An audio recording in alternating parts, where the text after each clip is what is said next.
Dad and I just got done drilling through the foundation wall for the drains that will be in the garage. So we have an inch of fall every 4 feet, so this 10-foot piece would be 2 inches of fall at that end. We're hoping to drain our gutters down into this drain as well, and then drain it out to the ditch behind me. Our builder is going to go ahead and install the rest of this in here, so we just left a small 18-foot piece maybe. We're going to have a Y here that goes over to there. That direction goes to a drain that will be centered in the middle of the one-car garage, and this drain will be right here at the end of this stake, centered in the middle of the two-car garage. This is the diamond bit that we ended up using, 4¼ inch bit to drill through that wall. It probably took about an hour. This is actually meant to be a bit that you use water with. We're just using regular drills, a couple batteries, and we got it through. Dad was sitting here misting it the whole time with the squirt bottle, and yeah, we made it through. I think the foundation wall is about 8-9 inches. 8 inches. Got the rest of our pipe sitting up over here that they will be going ahead and installing hopefully very shortly when they pour the basement cement. Maybe the next day or maybe the same day they'll be pouring the cement out here slab. So yeah, we'll have a drain right here in the center, drain there in the center, wide together here, and then comes out the wall. We're just going to leave it down here right now, the cap over the end, and eventually drain it out to the ditch. I am back out at our house again, and as usual, a ton more progress. All the underground gas and electric is already buried up over here. Probably going to separate a video off of them just working on doing the driveway. Right now you can see the concrete truck here again. Let me actually get the microphone turned around. You can probably hear me a little bit better. They're working on getting the electric connected yet. We had to move one of the guide wires. The guide wire was actually coming down in the middle of our driveway, so we had to go ahead and yeah, kind of change the plan a little bit, get some new easements. But I will show you what happened yesterday. You might be able to see a little bit of what happened last week. Yep, insulation is all in. Some foam insulation down here. And I'll show you where they're hauling the concrete right now. So concrete is coming right over here. They're working on putting in the back porch. So pouring all that concrete. It looks like they put a little bit of sand underneath of it. Looks like they needed to move the post out to the corners. But yeah, working on pouring back porch today, as well as the front porch. Can't wait, you know, Jessica and I will be able to come out here now, get some chairs, and just enjoy the view overlooking the pond, overlooking the woods back there. A little bit of progress we've had back there in that area as well. Let's jump to the interior of the house though. Right here, you might be able to see a little bit more of that work. My dad and I, we actually buried this drain through here. So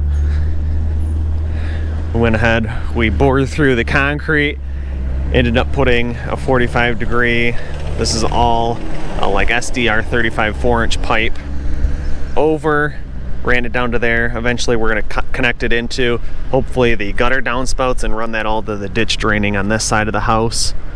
But it looks like they have the garage floor drains, so there's those. Those will be going in here and over there. There's the rest of the pipe ready and staged to do that. I'm going to try to not trip over the guys' lines for the top of the concrete. But yeah, let's hop in the interior of the house. It's quite a bit more quiet in here now with all the insulation complete. You might be able to see doors. This is the garage door, so after they go ahead and pour the concrete in here, which will be happening next week, they can put that exterior door in. We have the rest of our windows in now. So these came in yesterday. These were really back ordered a long time due to COVID. I think we've been waiting probably 2-3 months for all the black Anderson trim windows to come in, but now that we have them, those will also be going in next week. Then they can go ahead, start getting stuff drywalled. Also going to be happening next week. So next week is going to be another busy week. Lots of things happening all at one time. And again, once those windows are in, siding can take place at that time as well. So let me actually show you. We did half batting and half foam insulation. So you can see the foam back there. A little bit hard to see, but we did 3 inches of foam on the exterior and then batting on the interior. Looks like they go ahead and actually foam all around the windows. Even every little joint here has painter's caulk in it around every single bottom 2x6. Also has painter's caulk in it. All of our interior walls have batting between them. Right here is between our master, so a little layer of batting for soundproofing. But again, all of our exterior walls have at least 3 inches of foam and then the 3 inches of batting up on top of that. So office over here might be a little bit easier area to see some of that foam. Yeah, there you go. So I was told that pretty much all you need is that foam to seal up any air gaps. After that, it has the same R value as batting insulation, so should be all set there. And again, you can see all the painter's caulk all the way around all of the joints there. And front porch. So front porch is ready to receive the concrete from the guys in the backyard. I'm sure after they're done finishing up back there, they'll be moving up here to the front yard. And kind of see where the cement truck got stuck yesterday. Yeah, that driveway's pretty soft yet. I actually put some signs on it so that the concrete trucks wouldn't try coming down here, that they're supposed to be using the driveway over here that's a little bit more hard, other than the one that we just put in this year. But looks like one attempted it, tried coming up here to the front door to put the concrete down there in the basement. We'll take a quick peek at that in just a little while. We'll just do a quick walkthrough, showing you guys the insulation. So our master bedroom, windows are going to be going in there. Master bathroom in here. Yep, looking nice and clean.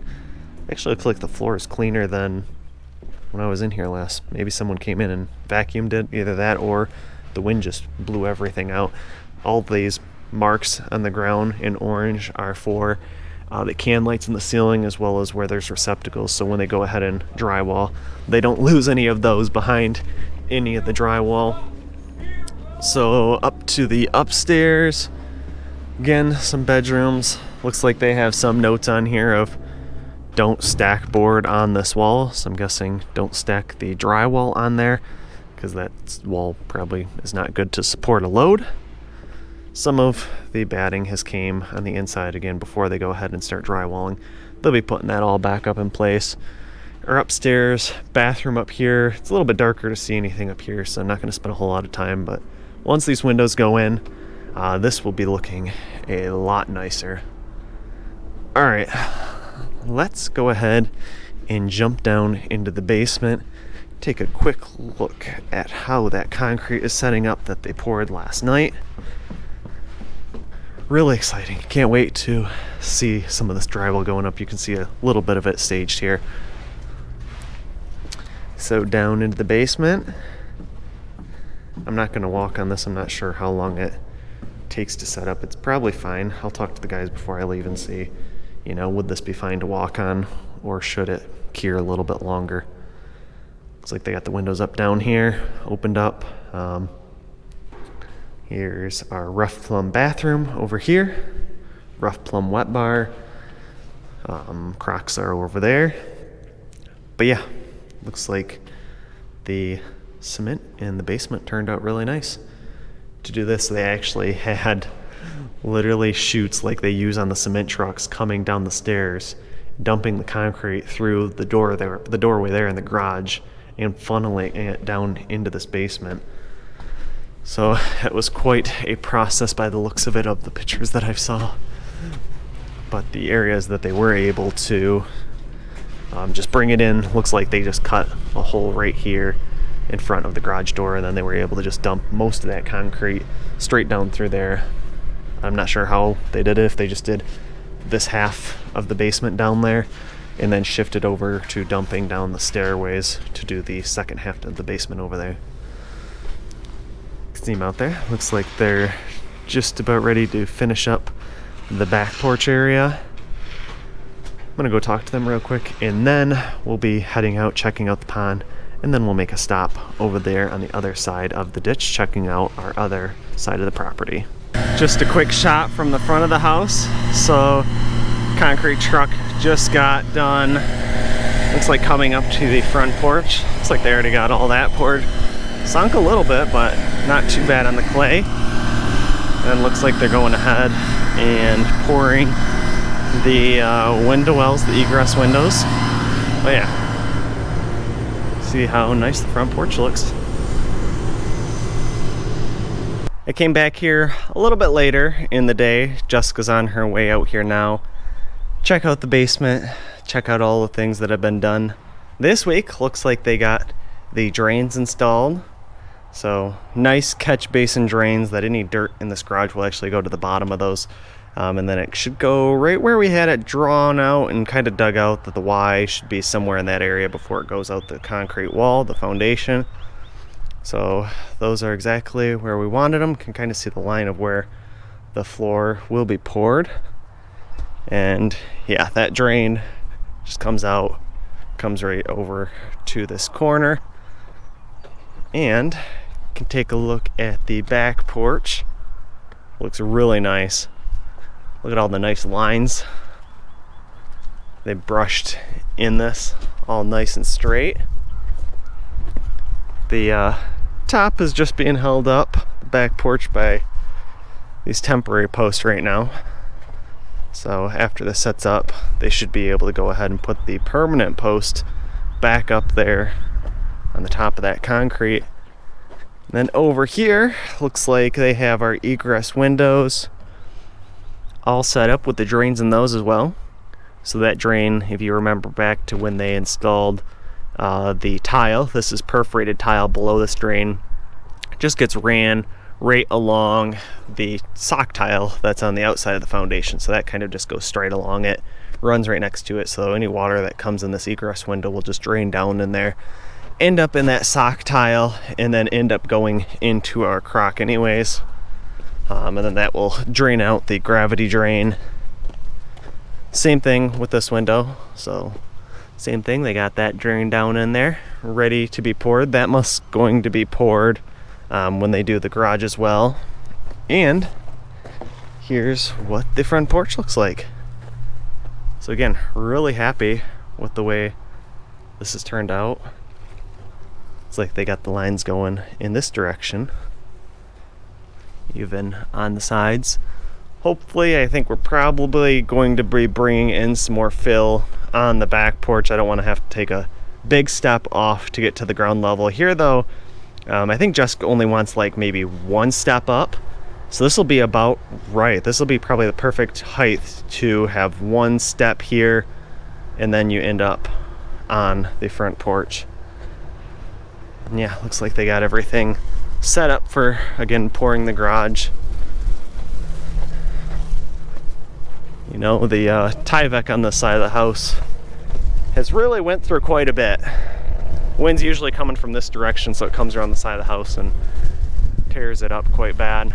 But I'm guessing they're going to be replacing that, because we also have some delivery here. Here's some more Tyvek house wrap there, hopefully for replacing that. Not sure what else we got here. Looks like some J-channel. This is aluminum, so maybe some soffit stuff. I'm not sure if this is the siding down here. Let's see, gray flannel. Yep, so this is all our siding down in here. And then this is probably our Miratech trim. I think that goes around the windows, around the edge of the house. So yeah, it looks like everything is pretty much here. Start going ahead and working on the outside of the house too. That was just delivered since I was here last as well. But next week, like I said, will be exciting to see the garage poured, watch the drywall go up, and also see the rest of our windows installed. Looks like we have a couple geese out here enjoying the pond today. Hopefully they just stay right there and don't mind me all that much. You can see how much the pond has filled in the last, I don't know how long it's been since I filmed an update here. But yeah, it's coming up pretty fast. I think we're actually going to be ending up maybe pumping it down a little bit here on this end, taking this clay, making this a little bit deeper, and tossing that around this outside bank. As you can see, this side of the pond's a little bit higher with the sand that's over there. Did bring a canoe out too, so maybe the next time Jessica's out here, we'll get in the canoe and make our first canoe trip on the new pond. But yeah, like I said, hopefully we'll be able to take this clay out, bring it over here on this side, and make the pond all fairly level, and hopefully it starts filling up again. It made pretty good progress in short time, so I don't think it'll take too long to get filled back up again, and hopefully have enough water in it to power our irrigation system that I still need to install before the time frame. So lots of little projects that I'll be working on. I'm going to be bringing my dad and his tractor back out here again, because we're going to be trying to put a crock over here in the woods where all this water is draining behind the house. We're going to try to take that water and drain it over to the pond, as well as draining the gutter downspouts over into that area. So that'll help fill up this pond a little bit more. And then maybe next year, if it starts getting too full and wanting to overflow on this end of the pond, which is the lower side, we'll get a good elevation, drain it out that backside to the ditch that runs along the backside of the property there. All right, let's head on over this way a little bit further now. Looks like the geese are not bothered all that much. Well, there was also a ditch over there that there was a ton of crayfish in, so I tried putting a minnow crayfish trap in there and catching a few of them to toss in the pond. Caught a few of them. There was quite a few of actually little baby crayfish that were from when they were breeding. So I tossed a couple of those in there as well. You can see the farmer's field is planted now. So we will have a little field behind our house. Next year there will actually be more. We followed this line right here. I made a good like 30 feet buffer zone, just in case they need to bring the bulldozer or excavators in here to level off some of this topsoil up to the house there. So they're going to be pushing that all up that direction. I didn't want to go ahead and have the farmer's crops get ruined or ran over, so create a nice buffer zone. And next year we'll be giving even more of this land back for the farmer to go ahead and plant. He's got soybeans in here this year though. And let me tell you what the plan is for the pond. So I talked to a couple fisheries. I asked them, would it be worth it to actually go ahead and stock minnows in that pond? That was my plan, was to stock minnows in the springtime, and then in the fall stock bluegill or hybrid bluegill, and then in the next springtime go ahead and stock some bass and perch in it. But with having to pump that back down, I didn't know if it was worth it to let them get a few breeding cycles in before, you know, having to pump that out and redig it down a little bit, and then the water is going down. That's usually where they breed, is up in the shallow areas. Not much vegetation in there yet. I will be tossing a few pallets in there for them to start breeding on. And we'll be planting some grass around the banks so that we stop having any erosion from the banks going into that pond. So the fisheries really told me, you know, just wait till you're done pumping the pond back out, digging it out. After that's done, seeded, you know, go ahead, throw your minnows in there. They actually said in the fall time frame, put your minnows, your hybrid bluegill, and your perch all in at that time. So that might be the plan this fall. Introduce all of those in the fall time frame, and the next spring or fall, going ahead and introducing the bass in there. So we're over here. May actually jump over the ditch. The water level's fairly low right now, so that shouldn't be all that hard to do. Might be able to see this pipe in here that's been buried.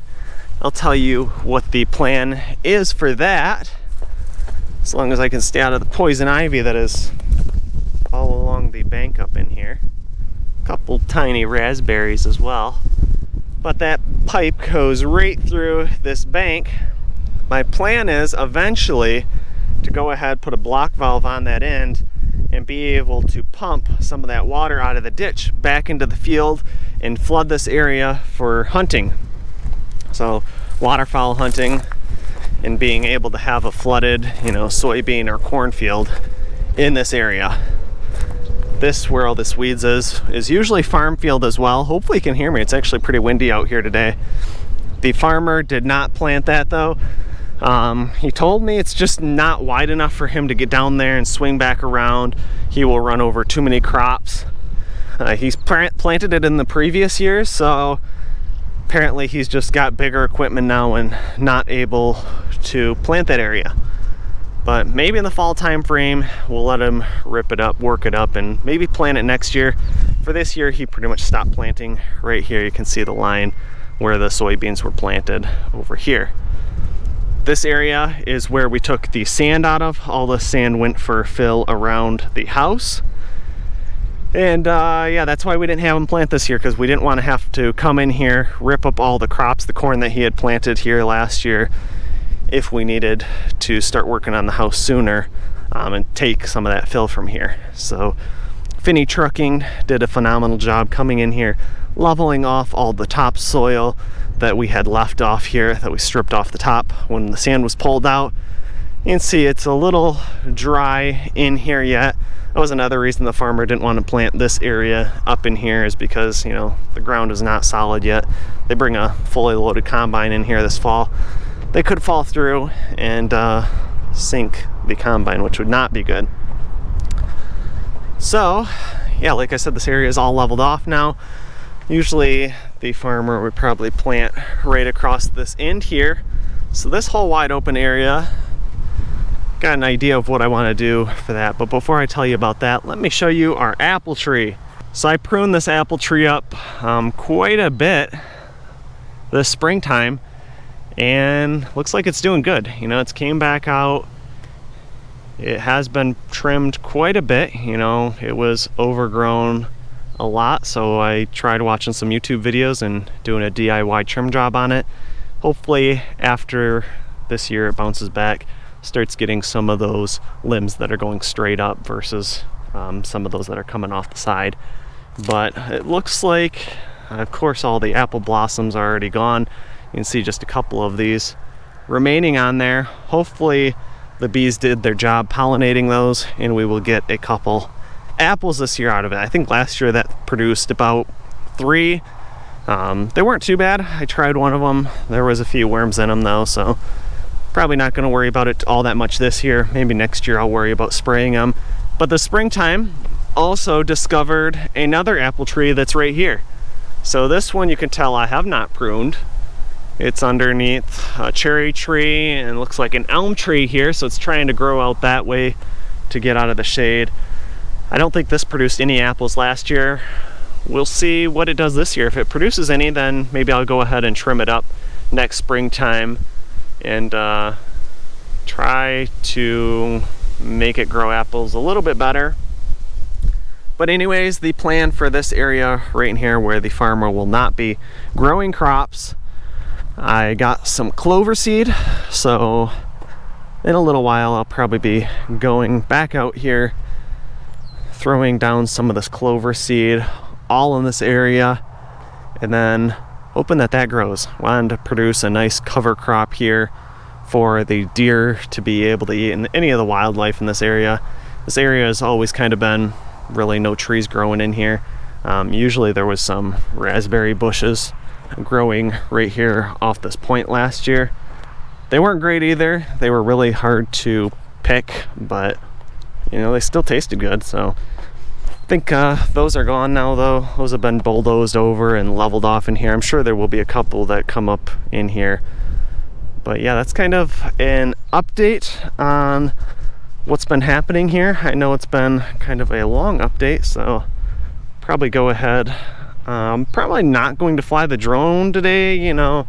Things don't look a whole lot different from the outside, and you guys have already seen them pouring the porch area and all that from the ground level, so that's not going to look all that different from the air. And the pond, you know, you've seen that too. That's not going to look a whole lot different from the area either. So next time out here next week, hopefully they're going ahead. The rest of the windows will be in the house. The garage cement will be poured. Drywall will be going in the house.